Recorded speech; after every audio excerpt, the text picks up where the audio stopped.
One, two, three, four. Swag a lady on the floor. I'm always chicken trending. Cause my body love impress.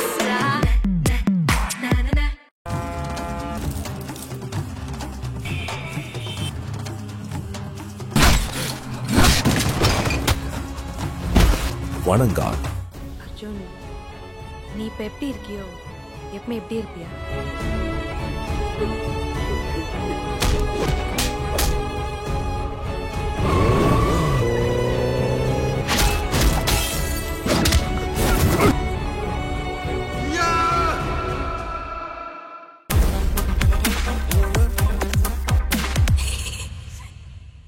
Holidays-nale, adu namma GT Holidays da. GT Holidays, South India's #1 travel brand. You know you are special when you're with GT Holidays.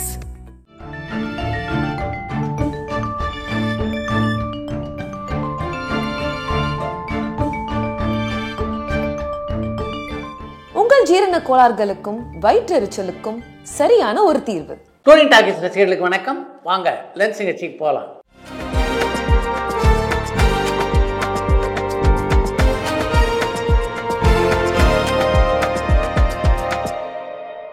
என்னம்மா முதல் கேள்வி? AVM ஸ்டுடியோல இப்பவும் central jail கட்டிடம் இருக்கிறத பார்த்த இப்பவும் அங்க படப்பிடிப்பு நடக்குதான்னு தோர்ணமலையிலிருந்து சின்பகிராமன் கேட்டிருக்காங்க. முன்பெல்லாம் ஜெயில் சம்பந்தப்பட்ட வெளிப்புற காட்சிகளை பெரும்பாலும் ஏவிஎம் ஸ்டுடியோல தான் படமாக்குவாங்க. சமீப காலமாக அங்கே அப்படிப்பட்ட படப்பிடிப்பு நடப்பதாக தெரியல. நடிகர் விஷ்ணு விஷாலுடைய மோகன்தாஸ் திரைப்படம் என்னாச்சு சார்? கொஞ்ச நாளைக்கு முன்னாடி ஜியோ சினிமால ரிலீஸ் ஆகும்னு சொல்லியிருந்தாங்களே, ரிலீஸ் ஆகலையான்னு காஞ்சிபுரம்ல இருந்து சரவணன் கேட்டிருக்காங்க. மோகன்தாஸ் திரைப்படம் எப்போது வெளிவரும் அப்படின்றது பல ரசிகர்களுடைய கேள்வியா இருக்கு.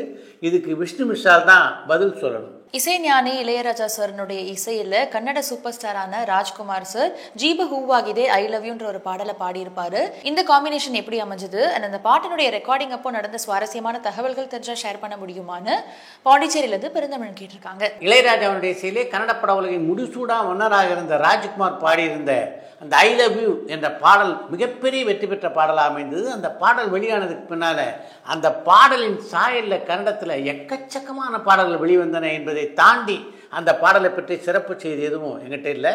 ஆனால் ராஜ்குமார் இளையராஜா சம்பந்தப்பட்ட இன்னொரு செய்தி உங்ககிட்ட இந்த சந்தர்ப்பத்திலே பகிர்ந்து கொள்ள வேண்டும் என்று நான் நினைக்கிறேன். ராஜ்குமார் கதாநாயகன் நடித்த சம்பதிக்கே சவால் அப்படின்ற படத்துக்கு இளையராஜாவுடைய குருவான ஜி.கே. வெங்கடேஷ் தான் இசை.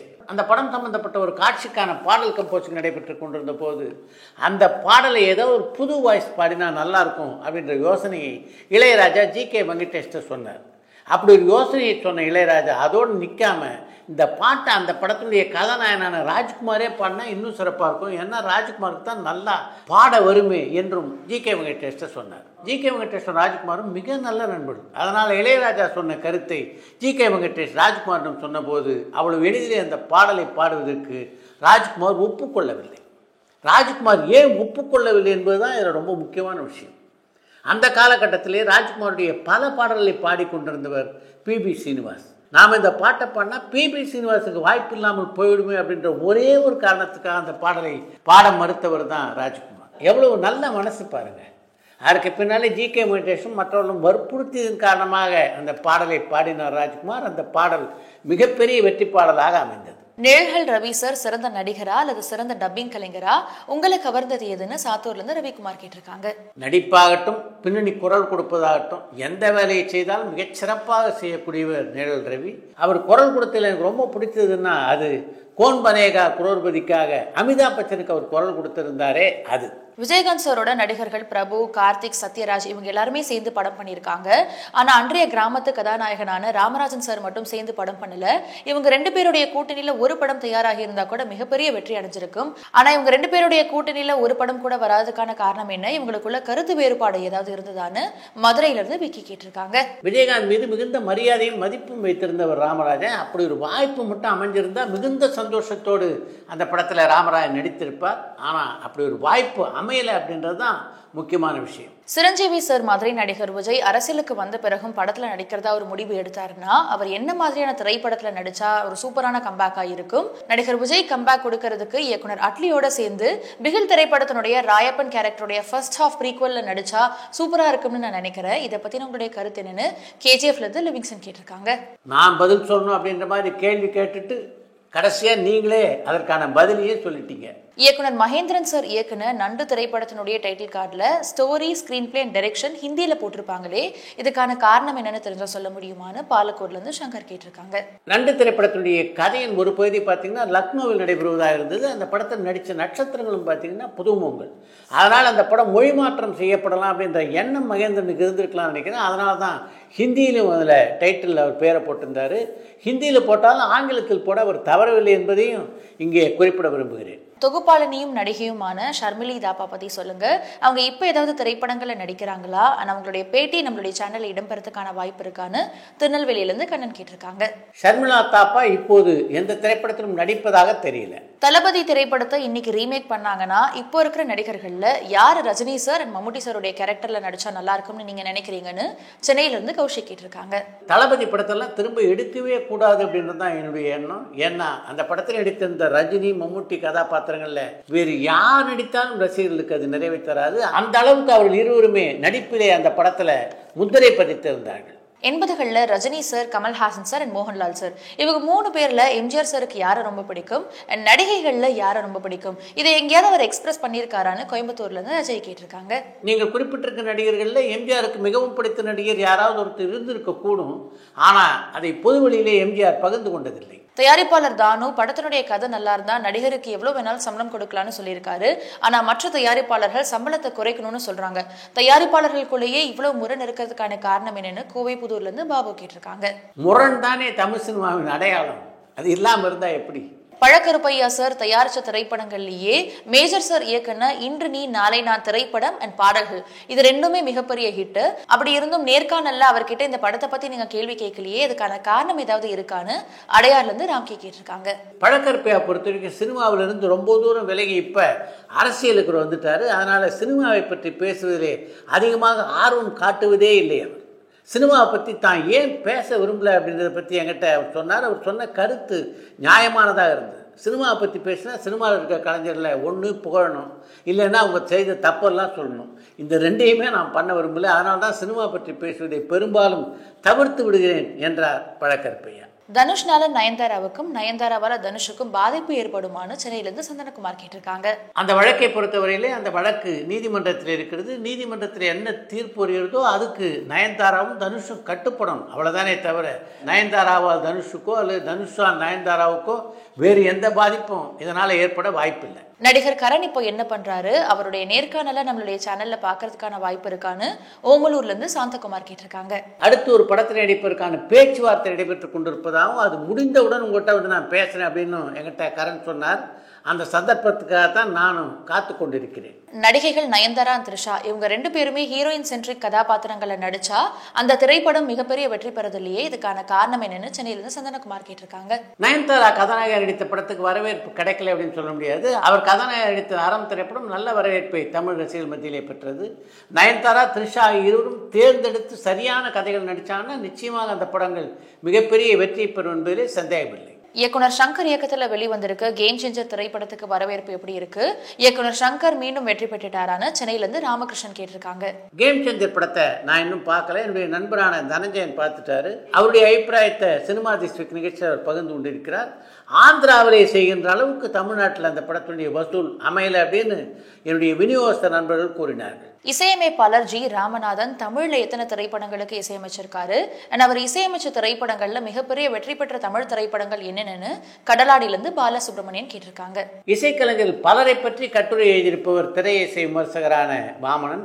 அவர் எழுதியிருக்கிற ஒரு கட்டுரையிலேயே எஸ் ராமநாதன் இசையமைத்த படங்களை பற்றிய முழு பட்டியல் இல்லை அப்படின்னு குறிப்பிட்டிருக்காரு. அவரே அப்படி குறிப்பிட்டாருன்னா அதை தாண்டி யாரும் எஸ் ராமநாதன் இசையமைத்த படங்களுடைய பட்டியலை தரவே முடியாது அப்படின்னு தான் நான் நினைக்கிறேன். அவர் இசையமைத்த படங்களில் பல படங்கள் வெற்றி படங்களாக அமைந்தன. அதில் ஒரு சில படங்களை உங்களுக்கு குறிப்பிட்டு சொல்லணும்னா மந்திரி குமாரி, தூக்கு தூக்கி, உத்தமபுத்திரன், அம்பிகாபதி போன்ற பல படங்களை சொல்லலாம். இயக்குனர் ஜிவிஎம் மம்முட்டி சாரை வச்சு டாமினிக் அண்ட் லேடிஸ் பர்சன்ட் ஒரு திரைப்படத்தை மலையாளத்துல வெறும் 46 நாள்ல எடுத்து முடிச்சிருக்காரு. கதை, திரைக்கதை, வசனம் இதெல்லாம் இன்னொருத்தர் எழுதி கொடுத்திருக்காங்க. இதே மாதிரியான ஒரு முயற்சியை அவர் ஏன் தமிழ்ல மட்டும் பண்ண மாட்டாரு? தமிழ்ல மட்டும் எல்லா படத்தையும் இழுத்துட்டே போறாரே. வருஷத்துக்கு ஒரு முறை படம் பண்ணி 10 கோடி சம்பளம் வாங்குறாரு. ஆனா மலையாளத்துல பண்ற மாதிரி ப்ராப்பரா பிளான் பண்ணி பண்ணாங்கன்னா ஒரு வருஷத்துக்கு 3ல இருந்து 4 படம் பண்ணி அவர் அதே சேலரி எங்க வாங்கலாமே. இதை ஏன் அவர் செய்ய மறுக்கிறாருன்னு மட்டக்களப்புல இருந்து மயூரன் கேட்டிருக்காங்க. நியாயமான முக்கியமான ஒரு கேள்வி கேட்டிருக்கீங்க. கௌதம் வாசுதேவன் நம்ம நிகழ்ச்சியை தொடர்ந்து பார்த்து கொண்டிருக்கிறார். அதனால் உங்கள் கருத்தை அப்படியே அவருக்கு நான் பாஸ் பண்ணிட்டேன். ரஜினிகாந்த் சாருக்கும் கமல்ஹாசன் சாருக்கும் மனிதநேயமே இல்லைன்னு திருப்பூர் சுப்பிரமணியம் சொல்லியிருந்தாரு. ஆனா ரஜினிகாந்த் சாருடைய கரியர்லயே பட விழால ரசிகர்கள் அதிகம் சிரமப்பட்டாங்கன்னா அது வேட்டையன் திரைப்படத்துக்காக தான். அதுக்காக அவர் மன்னிப்பும் கேட்டிருந்தாரு. இப்படி எல்லா தவறுகளையும் அவங்களே பண்ணிட்டு நடிகர் மேலையும் இயக்குநர்கள் மேலையும் குறை சொல்றது நியாயமானதா? இப்படிப்பட்ட ஒரு நிறுவனத்துக்கு படம் பண்ணணும்னு எதிர்பார்க்கிறது சரியானதான்னு ஸ்ரீலங்கால இருந்து மதிஷாந்த் கேட்டிருக்காங்க. ஒரு நிறுவனம் பாடல் வெளியீட்டு விழாவை சரியாக நடத்தல அப்படின்றதும், அந்த நிறுவனம் மிகப்பெரிய பாதிப்பில் இருக்கும்போது அந்த நிறுவனத்தில் நடித்த நடிகர் நடிகர்லாம் அந்த நிறுவனத்துக்கு உதவ வேண்டும் என்பதும் ஒரே விஷயமா? ரெண்டையும் ஒரே தராசு தட்டில் வச்சு எப்படி நீங்கள் பார்க்குறீங்கன்னு என்னால் புரிஞ்சிக்க முடியல.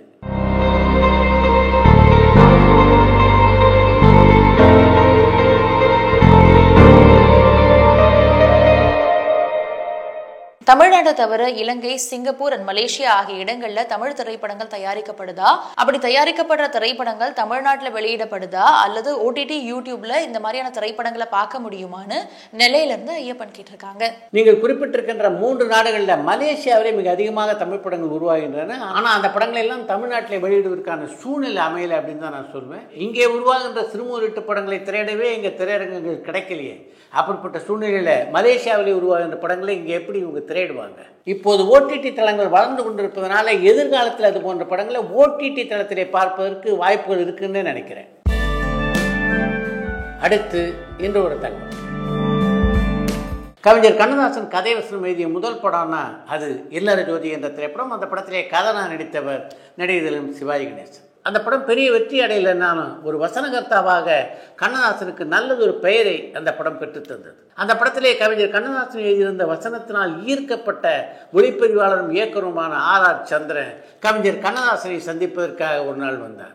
நான் இப்போ நானே ராஜா அப்படின்னு ஒரு படத்தை தயாரிக்கிறேன், அந்த படத்துக்கு நீங்கள் தான் வசனம் எழுத வேண்டும் என்று கவிஞர் கண்ணதாசனை கேட்டுக்கொண்டார். அவர் R.R. சந்திரன் இருக்காரு. அவர் ஒரு தயாரிப்பாளர் மட்டும் இல்லை, ஒளிப்பதிவாளர் மற்றும் இயக்குனரும் கூட.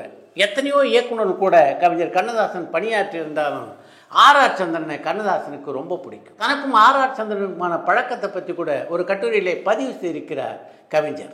R.R. சந்திரனுக்கு அழகான உருவம், என்ன டேய் கண்ணு என்று தான் அவர் அன்போடு அழைப்பார். நானும் நீ நான் என்று தான் அவரிடம் பேசுவேன். மிகச்சிறந்த ஒளிப்பதிவாளர். நான் வசனம் எழுதுவதற்கு முழு சுதந்திரமும் கொடுத்தவர் அவர். அறிஞர் அண்ணா மீது மிகுந்த அன்பு கொண்டிருந்தவர். மறைகின்ற வரையிலே அவருக்கும் எனக்குமான நட்பு இருந்தது. அவரோடு 3 படங்களிலே நான் பணியாற்றினேன். அந்த 3லும் நட்புக்கு தான் முதலிடம் என்று குறிப்பிட்டிருக்கிறார் கவிஞர்.